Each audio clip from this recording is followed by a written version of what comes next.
Welcome back to the NLC as we are heading for the last game of the day. It's going to be Dusty and BTXL finding it out. Joining us at the desk, it is the UK version of Goldberg. It's Foxdrop. Welcome to the desk, Foxy.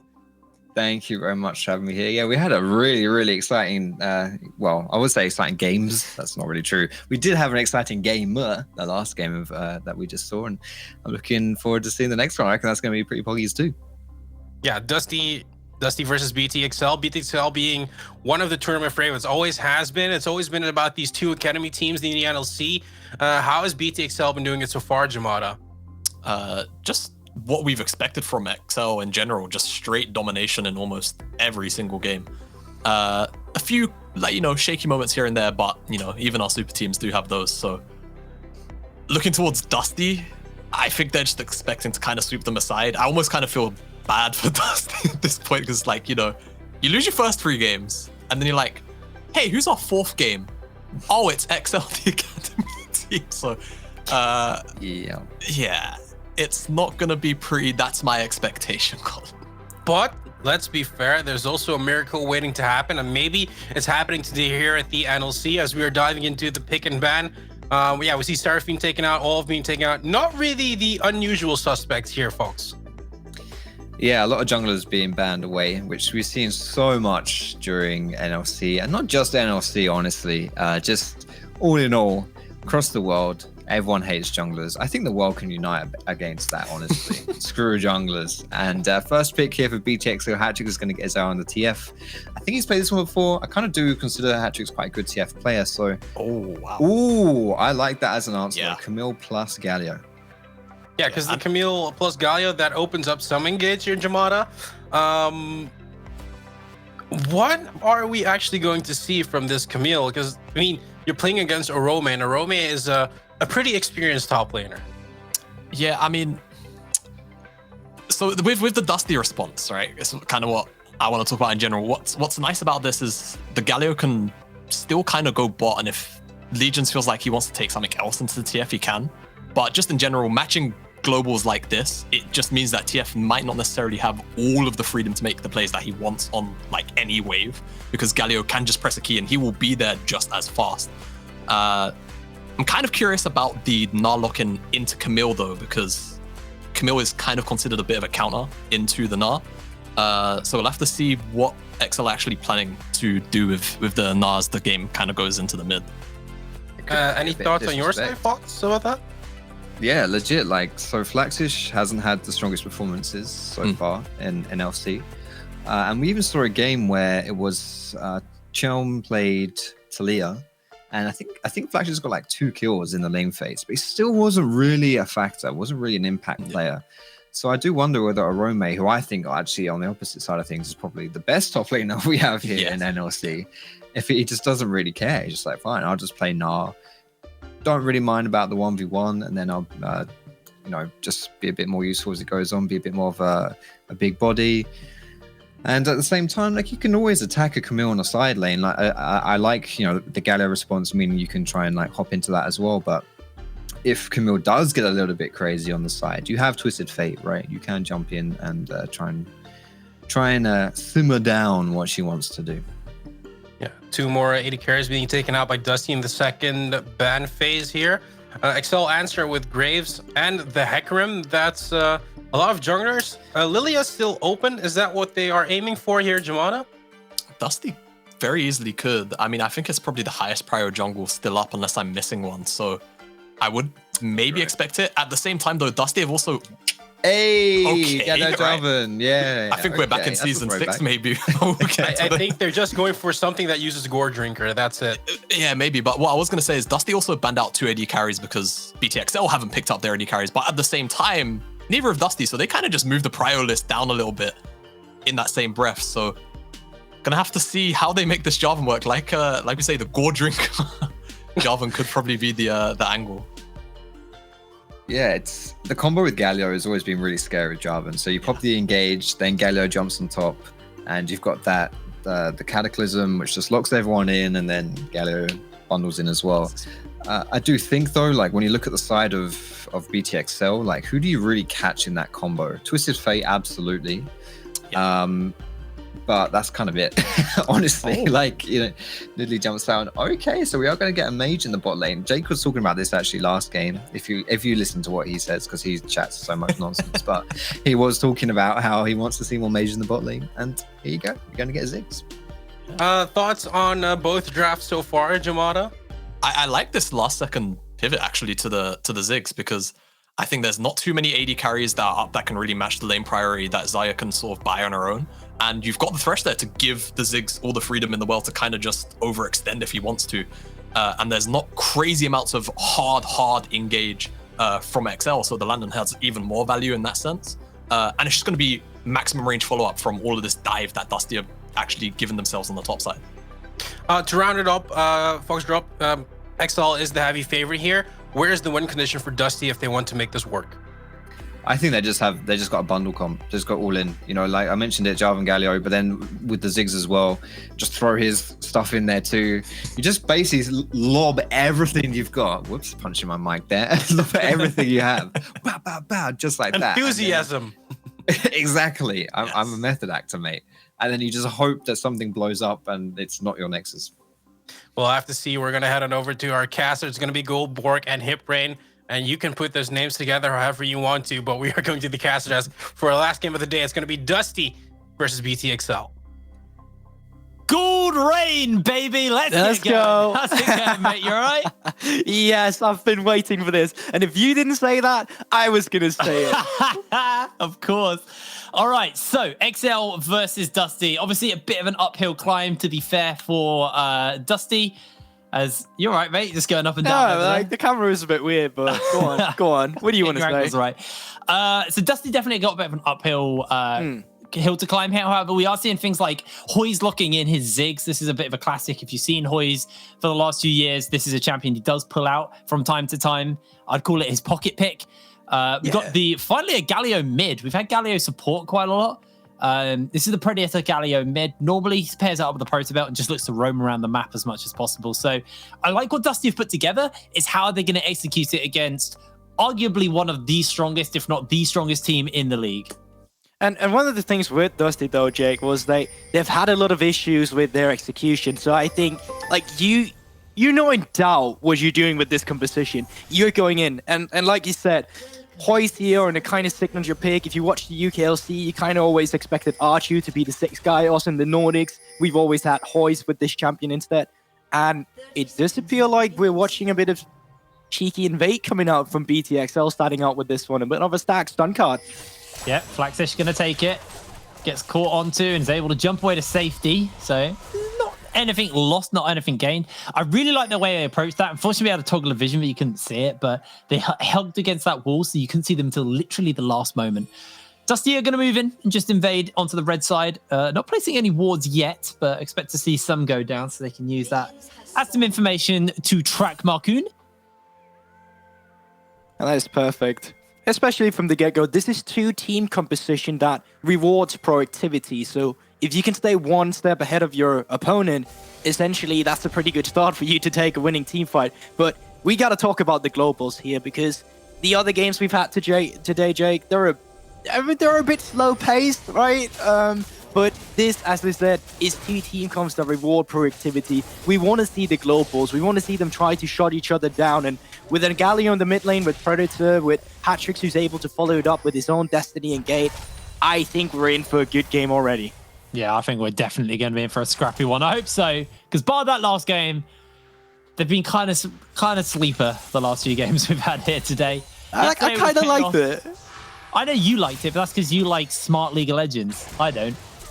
I don't like when suddenly I see Smart of League of Legends and then suddenly I just see a Sue and some monkeys fighting. That is not what I'm looking for, but either way, both junglers here in the early game are actually pathing towards the top side, which is quite interesting because that means we might get an early skirmish towards the top side or just one of them choosing to forfeit it due to the nature of not having any priority. What we used to see with Jarvan was, as this goes down, good hook from Pedersen, was always some early game proactivity. Sometimes you would see a red buff being taken and then just early level 2 gank, but can't really do that in this meta. You just get steamrolling counter jungling, especially by a jungler like Nidalee. We'll keep our eyes on what Markin's going to be able to do here. Hatrix is just bullying Legions in lane. You kind of expect that on the Galio. Typically, you just take the abuse and farm up as much as possible, and then later you're like a pseudo support who has stupid amounts of damage, and you just have really good team fighting utility. So, going to kind of be on Legions to expect that he's going to get bullied pretty heavily. As long as he doesn't get killed, he can just play the game as he wants. Shouldn't really get killed. You are Galio. You got that, magic damage shield, and you're playing against Hatrix as an AP mid laner, and obviously Makun, who's on the AP Nidalee. So it's good damage profile coming out from a Galio, which is why it's really intelligent as well from Dusty to pick this up with Camille, obviously, with the rotation together. I'm really curious about that top lane matchup, though, because the Desk talked a bit about it, Jake. They had some issues with Flaxus. He's not been having the best games, even in counter matchup. He's kind of been having a hard time as I say this. You were saying? Oh, no, don't worry. Arome's turning it. Arome's actually really turning it. Markoon just needs to land this spear. Flaxus narrowly dodges away. That was close. And that's the thing. Arome in the top side of a league, not only in his group, is by the stats just the best top laner. He's got the best CS. He's got the best gold per minute. He's got the best KDA. He's just too good up in that top side of the map, and understandably so. He is a top laner with a lot of experience, and Jake, we're in for a treat here. Yeah, Hoy's getting chunked out heavily. The Ignite's already gone down. That's Pedersen looking for a potential hook. Hooks the minion. That's a feels bad man. And he's just going to have to go back feeling a little silly as Arome gets the bully onto Flaxish. That's relatable. Like, you're standing on top of a minion, don't really see it. You think you have the godlike hood, and you do, but on a minion. But, yeah. So, Arome not forced to, but deciding to TP back onto top side, and he's got no vision up there. He's got a TP coming in from Flaxus, and Chelm is in the area. Yep, we'll spot him out though with the ward instantly. Chelm will clear the ward out, however, so Arome's gonna have to play this a little bit more careful for the moment. Hatrix's not got level 6 either, so that's what we're kind of tracking here on him. About halfway there currently. Once the Destiny comes in, can turn a play quickly into an even number or a numbers advantage game for him. Man, Chelm's looking for a sneak through the bushes here. He haven't backed yet either. Take a look at the two items. Like, Makun is just chilling at level 5. He's out on his second clear. He's clearing his camps, but Chelm is wasting a lot of time up here. They kind of need to make this a successful gank, but they're just not. I mean, it's so hard. There's a massive wave crashing into Arome. He's totally chill. And Markun's just going to steal away some jungle camps for this. Markun might be in trouble. As the taunt is jumped away and Advian's making his way over. Flaxish is coming in. They've got the gold card. They've got the moo cow. And Legions has to flash away. But Markun looks for the execute and will secure first blood. Here comes Hoyes as they flash for the flag and drag. Advian clears over the wall. And now XL, they've got the pincer maneuver in. Chelm takes a spear and they've got the follow-up. The flashes are burnt and Dusty are sent packing. It's an absolute disaster, and they chose to bring Hoyes up to that team fight as well, bringing the TP while the spear almost misses Chelm here, but essentially Deadly is just left for himself here, and this is what BTXL used to love to do. Create plays around the map. We don't care. Deadly is just going to soak resources for himself. Okay, I thought Deadly was going to lose that fight after he took a tower shot, but he was fine, actually. Advin's on his way over. Hoyes is pretty low. They could potentially flash this. Hex flashing out forward, goes in, the feathers are down, the feathers are in, and Advian secures the kill. Plates for Deadly as well. Pedersen and Legions roaming over. Dusty looking to see if they can turn this one around. Deadly, might be one dead chicken. No, it's not. Don't worry. But at the same time, what's going on? There's too much action for the Observer to even follow. Flaxish dies. What happened? We had 3... arguably, apart from maybe that third one, but, at least in the early game, the last 3 games have been very dull. And now XL take to the Rift. We were like, this is going to be a one-sided stomp. But Dusty are constantly looking for plays, and sure, they're not coming out on the better end of it, and XL are accelerating the gold lead pretty significantly. There's still action. But Durson now looking for Hatrix. Hatrix, he's got boots. He's going to be able to run away. This is such a fun game to start off on. Exactly, and it's just as I said, this is a 2-team fight composition, or not team fight composition, but it's 2 composition that rewards proactivity, and that's essentially what we've been seeing this game, and they're not afraid to fight. Even Dusty is not afraid to fight when sometimes maybe they should be a little bit. And we're coming up to the 8-minute mark into this game. Usually we've already seen Drake's been taken at like 6 or 7 minutes into the game. That's not been the case yet. So we should probably expect the first Drake setup here with the priority coming in for bot lane.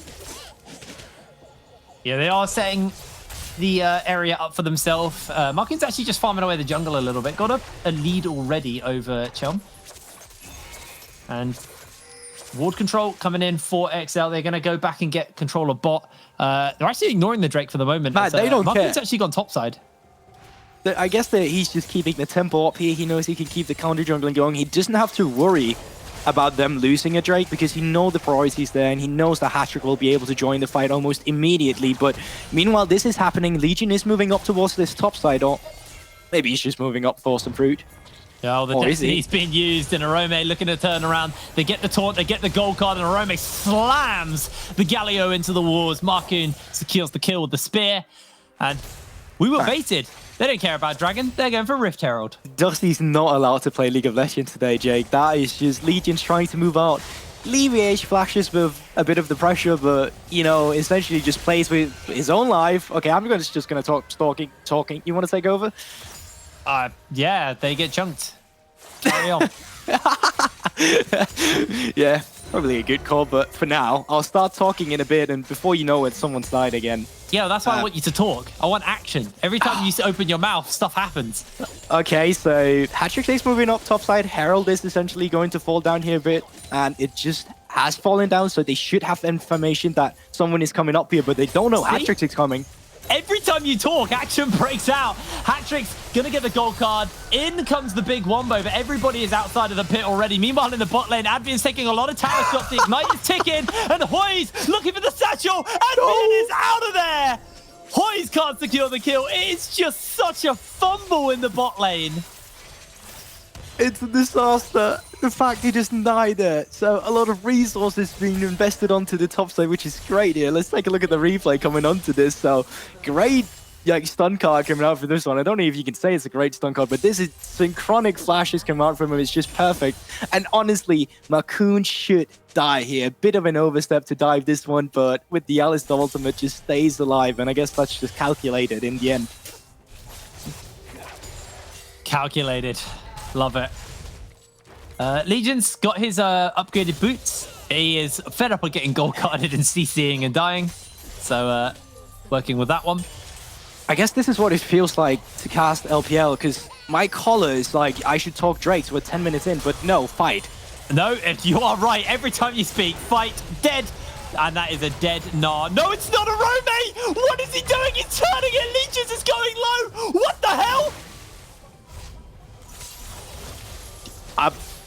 I'm speechless, and at the same time, very afraid to speak. Rift Herald does come down, opening up this mid lane, and that's the perfect turret for opening up in the beginning. Mid lane, essentially, is always this tower where you have to worry about going into the enemy jungling because it's just so close to everything. But with this opened up, and when you have a global composition, it's just so much easier for you to walk around in the enemy jungle. And Pedersen might pay for that, but he just drops the ward here instead, then I'm looking towards topside again. Destiny being used. Hattricks can't quite get in range. He has to gold card a caster. You've Will got someone a proxy please take farming the Zarya. first Drake? Will someone please take the first Drake, please? Drakes are irrelevant. Let's look at replays. Let's not look at replays. As action is continuing to break out. Hattrick's got the blue card. Ooh, that's a pretty good wombo. They find themselves the first kill onto XL. The wild card will secure another one, and Hattrick's out of mana. Chelm flashes in and secures himself a kill as well. 2 in the top side. And there you go, Goldborg. A dragon will fall. Lord behold, we finally get a Drake. So this could have been done way earlier from BTXL. Like, they could have been stacking on towards that early game, but they don't care about that. They care about kills. This is C champion, kill champion. We're going back to the old Moscow 5 style here. And while the reset should come out pretty synchronized in a bit from BTXL because they died, they have TP on the side of a Arome. Nope, he just decided to TP. Never mind. I'm not going to talk about a fight just breaking out all of a sudden. But that does create a TP advantage onto Flaxus. So if we're looking onto fights around the bot lane, or if you just want to force something out of nowhere, which kind of seems to be the thematic of this game, you got the tools onto that. looking onto the items, a lot of the Mythic has started to come out as well from both teams here. During the finish from the Gnar. I think that's a good pickup when there's going to be as much team fighting as there is. You usually go with the Sterek second item just for all that healing. And he might put that healing to a test in a bit as the rest of Dusty is moving up towards him. He's about to Gnar out, gets himself stunned up for the moment. Everything getting layered in onto Flaxish. Arome, can he get away in time? The taunt's in. The Gnar's about to come down, but it can't happen in time as Chelm secures the kill. 3 members committed topside.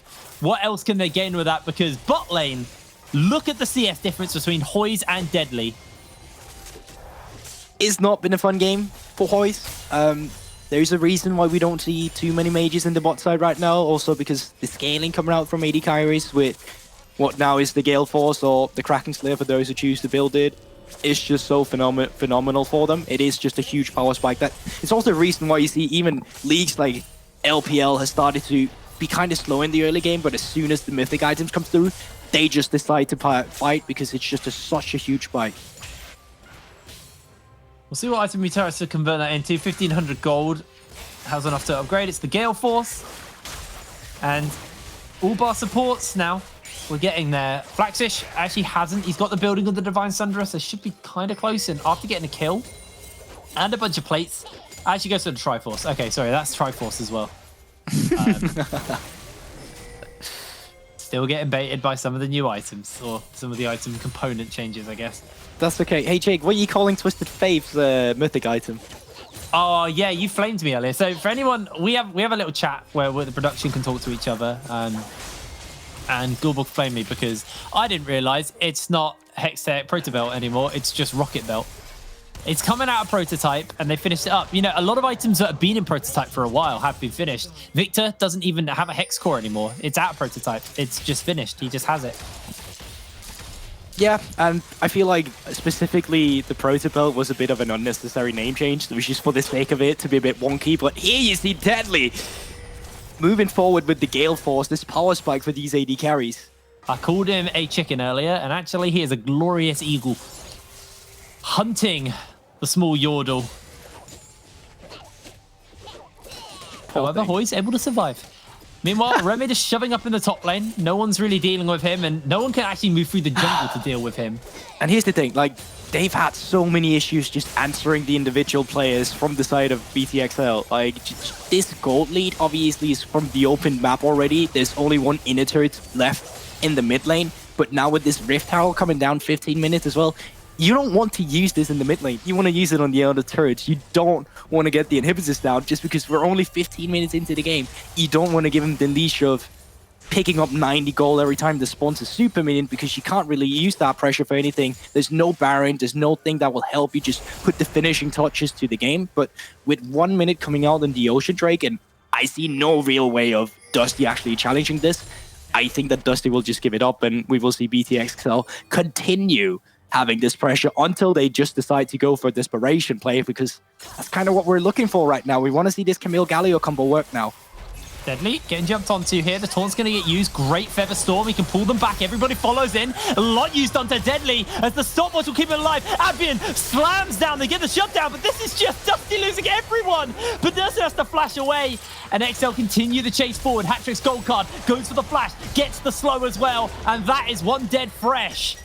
4 members of Dusty fall 16 minutes into the game. A Rift Herald in the pocket of XL. And they are just going to back off for the Dragon. Yeah, here's the thing. It's just what I talked about. Usually it should be a no-brainer just opening up mid here, but we're just too early into the game. It doesn't make any sense. And man, I'm really feeling it for the analyst. I'm like kind of excited to see what play they're going to kind of make play of the game, because there's been so many, and honestly I can't pick between them. I've already forget all the fights we've had just because we've had so many. There's just been so much action. It's a 10,000 gold lead at 16 minutes. As the Drake gets taken, we'll have a little look at this pick in the mid, because they did catch Deadly, to be fair.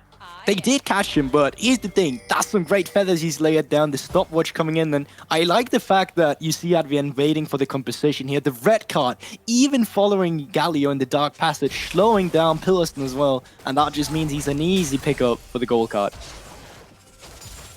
And sure, Deadly's strong. Deadly's very strong. But Everyone's he's not very actually strong. the one who's really fed. Look at that Nidalee right now. Leandri's, Zonya's 602. Marcoon is a terrifying Cougar. You Are you sure you? Okay, very risky. I'd say Deadly did have the Gale Force, and I think he just didn't choose to go for it because he thought Peterson was baiting, but he was essentially just alone. And what I like about the Nidalee being this fed is actually the build. We don't see the moons out there. I'm just gonna show They're going for Deadly. Deadly's got a lot of feathers layered down though. He's going to pull him in, but no one's hit by it. Mega Inferno Bomb's going to connect. Marcoon getting chased out by Flaxis, but the wild card secure him on the way out. Arome with a massive Gnar. And Pedersen loses his life. Advian chasing up the Chelm. Goes for the pole, goes for the flash. Chelm is out of there. XL, once again, their AD carry getting heavily focused, but they just turn the fight. They don't give a damn right now. I would love to hear the conversation that's going on in the XL comps right now. If it's just like fight. We'll take another look at it in the replay here. Deadly actually getting caught here and not really having his ultimate up ready for the later fight. It's just an easy pick, but here's the issue. This is a 4v5, but ETXL is just so fat right now that it doesn't make any sense whatsoever. Okay, Jake, here you go. Well, yeah, I thought they weren't going to do it, but they actually went for it. The Mad Lads get everything thrown down onto Arome, but he's about to gnar out. Advin's buying some time. Marcoon getting focused out for the moment. Look for Arome. What a slam! He's popped back and Flaxish loses his life. Arome heals up from the Gourd Drinker as the spear connects us to the backline. Marcoon's not that crazy, but I think he's thinking about it as the taunt connects, and that is a beef burger for Dusty. Man, if you needed... wait, okay. Marcoon, are you going to do it? Don't do it. Okay, I'm going to start talking again, and nope. Okay, TP coming in as well. Don't worry, the tower's good. It's fine. All right, Jake, you can just use this game if you want to highlight reel for your play-by-play casting for the future references. Because there's barely any color, and it's just you screaming fights. Yeah, I don't see why I'm here. We should bring in the scoundrels so we could just have 2 play-by-play casters for this one. That's an old classic. I haven't cast is. a big scoundrel in a while. Man, look at that now. That is reminiscing. insane. Arome is playing out of his mind on the Gnar. Beautiful stuff there. And I can't believe Marcoon survived. Again, everything used onto a carry to get them. And it didn't actually end out in favor. Marcoon didn't even pop the stopwatch there. Or the Zonyas. Man, and you know, he's just going straight off to Rapidin's death cap as well. You can see the 2 needlessly. Oh, that is a dead fresh. The feathers are down. The blades are called in, and Deadly gets his 2nd kill.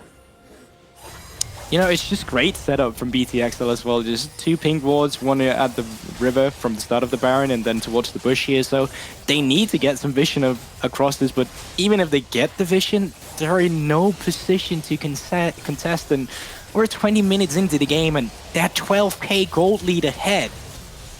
This is straight up cyberbullying at this point, to be honest, mate. We are. You know what you do about cyberbullying, Jake? What? You know what you do about cyberbullying? What do you do? You turn off your monitor. Good answer. That's genuinely good advice, by the way, for all you guys at home. I don't feel like it is. Don't think use they should be that. doing that here. As Hatrix is getting a lot thrown onto him. The Lantern, the Mega Inferno Bomb, he's able to flash away, gets the red card off, but here's Deadly on the flank. Everything was used as the Gale Force is coming in. Legions is there. They've got the knock up, but Deadly still full health. Flaxish running away, and Chelm is going to lose his life to Marcoon. Or is it going to be Deadly? It's Deadly to get the kill. Flaxish zoned away. And with 21 minutes on the clock, we are only 4 minutes off the fastest game of the split. And Arome is looking to get that speed run done for XL. Flash is still being zoned away. Only 3 members inside the base, and the Ziggs may struggle to hold the waves versus Baron. Hook's going to land from Pedersen, and they're going to use everything to kill the cow. But Arome going for the slam. Hoy's able to stopwatch himself to safety. And XL are making their way out as Flaxish is still unable to leave the base. Unable to leave the river. Man, maybe I should start. Maybe I should start play-by-play casting instead, just to say something here. He's dead. There you go. That was. I feel so sorry for Flaxish. He just wanted to base. He just wanted to reset. Man, I feel sorry for all of this because I actually like the idea they had coming into this with the composition. Jarvan maybe being the biggest question mark, but you could take it back to the early game. Chelm was using so many resources up in that top side, trying to get flashes ahead, and Orome just playing it cool and calm and collected, not trying to overextend ever, and that just meant that Makun was able to counter jungle the whole time. He was able to get the tempo and the clears and the leveled up faster on his side of the camps, and just getting this up. And I don't know what we're getting a replay of here because the fight was so long, but once again, they are very good at finding the picks with their composition. You gotta give that to them. But even if they make it out to a 4v5, it's still not ever enough, and this is actually a 5v3 because meanwhile, the Rome's pushing up the top side, trying to take down the inhibitor, and they still can't win. Well, as we fade out of the replay, Baron's on for a tiny little bit longer. Destiny's getting used, and that is just so Marcoon can spot where everyone is, make sure that his team aren't getting flanked. Arome will take down this top lane inhibitor. Still got that Baron. Towers are getting sieged up on multiple fronts, and Zig's not really the best at killing these cannons from the distance. They do finally take it out as the Baron fades, and XL shoving waves into the members of Dusty. I don't think we're going to get the quickest game of the split here unless Dusty just throw it down into Deadly. Looks like they're going to do so, and Deadly throws out the ultimate to keep himself alive at the moment. Legion's looking for the lamb, looking for the slam, as Legion's is going to go down. Shortly, Marcoon finds the execute, and here is Arome hopping in with the Roomba Stomp, as you call it, getting himself a double kill. Flaxish is caught out by the cards as well, and XL find the ace. They're going to find the base as well. What an absolute stomp. That's the only words I have for it. There's no reason to break it down with any analysis. It's just BTXL really flexing with their muscles here. They've got a minute 23. They're going to do it. They've got a minute 23 for fastest game of the split. They can't do it. Surely not. The death time is a 10 seconds. Like, there's no way you can do this. The rest of them are coming in. You can go for the reset here, start pushing in the other inhibitors, and I think that's what they are going to do here because you would just be overextending. There's no need to risk it. But man, Makun, once again, he's one of these players that kind of looked a bit unsure on the roster on BTXL in the beginning, who's a bit, I don't want to say coin flippy, but uncertain at sometimes. But this game, this is what I expected from the young rookie. Like, this guy's 18 years old. Like, he is so damn good at the game. Give him a champion like Nidalee, can really flex what he's capable of. 12k, he's got the most gold on the entire map. Lord. Just look at the difference between him and Chelm right now. That is uncomparable. straight up disgusting. Like, you versus the jungler, she tells you not to worry about right there. Here comes the cow as Pedersen gets a hook, but that might just be his demise. They try to throw, once again, everything onto Deadly. Deadly's actually caught out as Hat-Trick's now going 1 versus 3. Is able to get himself 1 kill. The gold card's in. He's dodging away on a lot of things. The Predator's chasing. Flaxish, hook shots in, hook shots out. And Advian takes a minion to taxi forward towards Flaxish. But once again, they are still finding these picks that they need to kind of stay alive here now. That's the reason why they haven't ended yet, but we still might be looking at it. Mid lane is being pushed in now. Top lane and bot lane inhibitors has falling. So this is the last inhibitor we're looking at here with only 3 members alive and 10-second death timers. We're looking at the last fight. This is definitely that last fight. They've got that Nara available, and Legion's not slammed into the tower. Tactic's doing a little bit of work over the wall. Chelm gets himself a big knockup. This might be that Wombo, only catching on to Advian. The rest of the team are alive, but Arome is just doing so much work. Hat-Trick gets himself the gold card off. The hook lands onto the minions, and the Proto Belt forward. Hat-Trick is doing the work, finds himself the kill, and Arome is just getting a double kill. Make it a triple kill. No, he's rezzing. Hoyes will be able to escape with his life, but 26 minutes on the clock, over a kill per minute. BTXL close out week 2 here at the NLC in a stomp in style.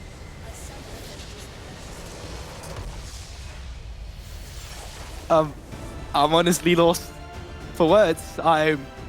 Wow. I mean, wow. That was a game we just watched. That was the game. That was the game. Good analysis, mate. Good analysis.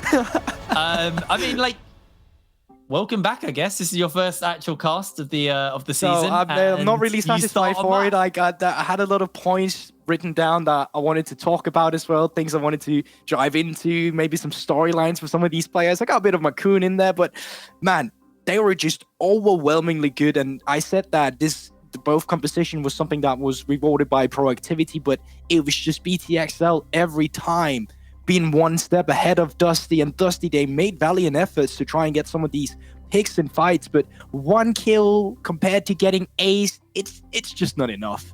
Yeah, analysis. XL won a lot.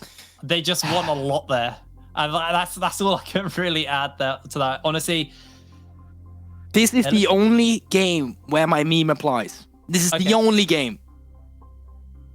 What you know what I'm talking about? I don't know what you're talking about. I'm not gonna say it. I'm not gonna say it. Orcs would say it. I'm not gonna say it. I'm not gonna say it. Win lane, win game. There it is. I had the producer say it in my ear. Honestly, just madness.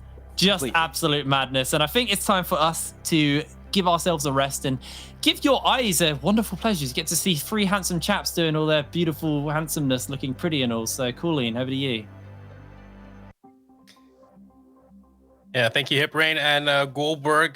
Calling us handsome. I mean, you're trying to score points, but who also scored a lot of points were XL. I mean, they were just a minute shy of being the fastest game in the split, but also like 5 kills shy of being the most bloody game in the entire split. I mean, we knew XL was going to win it, but that they were doing it in this fashion, Foxdrop, it's never a bad surprise to see it. Yeah, I think we had expectations going in, and honestly, I thought it was going to be a one-sided game, and BTXL still exceeded my expectations. It was a bit bloody back and forth as far as like trading kills and stuff, but BTXL always looked like they're in control, and there's a good reason why we rate them as top 2 team in the league. It was the most intense game. I mean, save the best for last, one would say, Foxdrop. I want to look at the play of the game here. What did you pick out for us? So I picked out kind of the fundamental flaw here of the comp here for Dusty. Where are we? There we go. So Dusty have a really big dogpile comp here where they want to jump in and do some, basically just like do this. Forward. And the thing is, like, you can try and do that, but look at what you're playing against. Deadly as a Xayah is probably the most safe AD carry in the entire game, especially when she buys a stopwatch. And the problem is, if you have a dogpile comp that can't dogpile, this is what happens. You just get turned around and you get mopped up, you get wiped out. And pretty much that was the story of this game, honestly, as far as Dusty was concerned. They did have opportunities, they did try and make things happen, but it just wasn't happening for them this game. I mean, the story of this game was the 2 Dutch players, of course, Avien and Marcoon. I need to shout them out, but especially Marcoon, Jamada, what a worldly performance on the Nidalee. Yeah, wherever Nidalee went, she farmed and she killed people. Yeah, Marcoon just kind of put on a show for us on Nidalee. It's not often that we get to see Nidalees in regional leagues in general kind of pop off as hard as we just witnessed. So, very nice to see as a jungler myself, and of course, Foxdrop, the man, the myth. Wait, as well. you're a jungler? Yeah. I thought you played AD carry. No. But Dusty never really found they tried to find opportunities onto Orome with the Camille, but they couldn't. And on the opposite side, the Dusty bottom side was just getting destroyed over and over and over again. Deadly had like a 40 CS lead at 10 minutes, something ridiculous. Yeah, and talking about the man himself, let's head on over to Orome that Jamada just mentioned. Orome, thank you for joining us here at the interview. First of all, congratulations with the win. But second of all, how has the team been so far? Oh, it's been really great. It's like a breath of fresh air.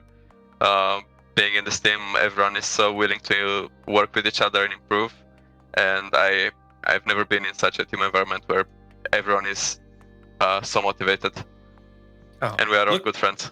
Yeah, and looking at the competition, the NLC, I mean, it's not a secret. It's a bit of a different environment of where you used to be. How have you been experiencing it so far? I try to focus on myself a lot, so I don't care that much about what competition I'm up against. For me, going to a game day is like just a normal day. So yeah, we just focus on ourselves, and it doesn't matter where you are. It matters how you do. Earlier today, I spoke to Fabivin, the mid laner for Fnatic Rising, and I've mentioned this multiple times this stream today alone.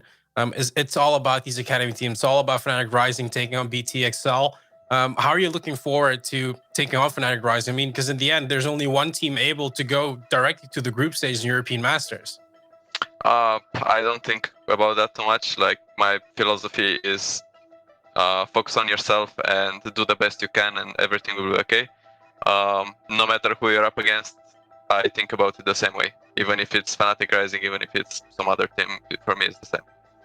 Yes, Rome, thank you very much for your insights and for your time, and enjoy the win, and of course the rest of the week, because it's a weekend now. Thank you. I like how humble he is, Foxdrop. Yeah, I mean, it's a really, really good outlook to have. You just focus on yourself and then everything else falls into place because, I mean, that's the only thing you can control at the end of the day. So, and hey, it's working. He's like one of the best players we have here in the NLC, and it's always a pleasure to watch him go.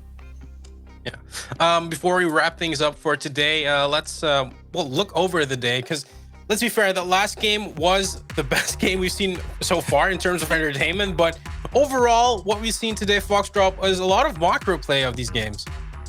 Yeah, this is what. Yeah. We had quite some cerebral League of Legends today, or as Jamada put it, suffocating games. You know, where teams just play the map, they play smart, and they get it done in the end. I think the first two games are great examples of that. And to be honest, I think it's a bit of a testament of the skill that we do have here in the NLC as well. It's nice that we can have teams that can put on performances like that. But of course, we did have some action towards the end of the day today, and it wasn't all just suffocation. Yeah, Jamada, how did you experience today? Well, I think I'll speak for probably a lot of people. The first half, a little bit resident sleeper. The second half, halfway through the Northern and Granite game. Yeah. This game was so weird. I mean, yeah, the back half of the Northern Granite game and the BTXL and Dusty game, you could just have an entire highlight reel of just those two games from today, and it would be just fine. But yeah, no, it was nice to get at least a little bit of a diversity, I suppose, in the kind of games that we had. We had the very slow, I'll coin Foxdrop's cerebral League of Legends gameplay into some just hardcore, just straight up, we want to fight, we're not going to stop, we don't even need objectives, just straight caveman fights. Caveman fights. Yeah, it was good to get that after a pretty slow start to the day. Yeah, sometimes one would say there's a bit of a mismatch everywhere, or at least some games we've seen today. But I want to focus on the MVP of the day, Jamada. And I know you've looked at one specific player, and I heard he's like one of the best victors ever. Yes. So I originally had down best victor in the NLC, but I didn't know how I felt about saying it like that. But yes, the hero, honestly, in the Granite game, not necessarily by himself turned the game around, but just his individual performances in some of these team fights towards the back end of the game were just absolutely fantastic. Destroying the backline of Northern on multiple occasions, and of course at the very bottom there, Chad interviews. Honestly, this man's interviews his interview was so damn good. I hope we get to have him on the interview desk more. But he needs some wins for that, or carry Foxdrop a bit more in solo queue. Looking at next week, of course, we have another 3 days coming up, starting on the Tuesday. I don't really know if we have a schedule, or else you can find it, I think, on the website from the NLC. Thinking about those games, what do you think is going to be a game you don't want to miss, Jamada? And I'm putting you a bit on a pedestal here to just throw that out. Okay. Next week, I think Tricked probably, for me, I'm always looking at Tricked, especially as last split. I had my eyes on them a lot because they were one of the few teams outside of the academies that played really strong. They had really strong map play. I think they were one of the only teams that did that. They've carried that on into this split, even though they've dropped basically the entire staff and team with the exception of Archu. So going into Granite, I think there's going to be some expectations for Granite to try and upset. That's on day one, I believe. Dusty still going to be chasing after the first win. Also, I think they're playing into Nordavind, who Nordavind have looked not great. So that could actually end up being their first win of the split if they play their cards right. Yeah, let's see what the current standings are right now. We've seen a lot of games from Group A today, I believe. Yeah, we see a lot of games from Group A where BTXL is on the 4-0 with the first place. Then Tricked is behind their grand game. They'll be clashing next week, as Jamada just said. Nordavind and Goss and Dusty are making up for the bottom half of the standings. In Division B, It's as follows. We saw that game between Fnatic Rising and Riddle that puts Fnatic Rising on the top right now, share with Barrage and Team Singularity. They kind of flipped the script in this division, Foxtrot. Yeah, definitely. Fnatic Rising now in first place. They lost the first game of their NLC, so we had some question marks after that game, seeing how they would perform. But now they've got Pride back, definitely looking like a top team here in the NLC. And yeah, I think between Barrage and Singularity to really determine who's the second best team in that group. They're not playing next week, but it's definitely one of the matches that you're going to want to keep your eyes on, because I think both these teams have had some pretty good upsides, so it's kind of hard to call it either way right now. Yeah, but I do believe there's more League of Legends to watch, at least if I am correct. Once again, I am the stand-in. Next week, Xandra will be back, so I'm happy for you if you didn't like it that much. There's more League of Legends. There's also the Telia Masters that is out there you can look for. And I'm not completely sure what we're actually doing with the Telia Masters. I don't know if you know anything about that, Foxtrot. Yeah, you should ask Goldberg. He's casting the Telia Masters as well. I think was it Granite and Dusty maybe came in through the Telia Masters? But maybe we can have a voice of God here. Maybe Goldborg, if you are here, I'm summoning Goldborg to tell us about the Telia Masters. I'm not sure. Am I here? He's not. Nobody can hear him. That's No one can hear him. unfortunate. That's brilliant. No. really unfortunate. All right, yeah. I think Max, who is the producer of the show, he doesn't want to have Goldborg on the show. He had his time. He had that game from BTXL between Dusty. I'm going to thank you, gents, here on the desk with me, Foxtrot and Jamada. It was a good day. It was a fun day, but it'll be even more fun next week. We'll be back on Tuesday with more NLC action. Be sure to follow the Twitch account. Be sure to follow it on Twitter so you never miss anything of this beautiful tournament. We'll see you next Tuesday. Till then.